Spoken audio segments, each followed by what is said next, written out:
Nang naglinis na ko, katapos ko lang naglinis, naglaba, si Dada nagmap, si Ate Elsa nagluto. Ngayon, ang oras ngayon 6:30 in the evening na. Times na upo muna ako dito kasi maya may gagawin pa ako dito. Kaya ito lang. Pagod minsan kasi malaki ang bahay ng kapatid namin dito.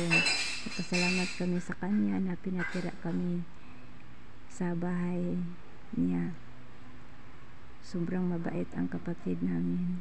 Kaya napakasaya namin, masaya kami na pinatira kami ng kapatid ko. At gayon pa man, nagpapadala rin siya ng pagkain sa amin para kami mabuhay dito.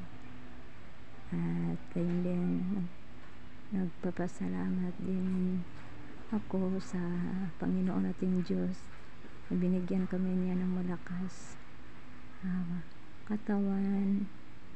Gayon din sa kapatid namin, relatives, friends, at ibang pang mga tao. Magpasalamat tayo sa Panginoong Diyos natin. At hanggang sa muli.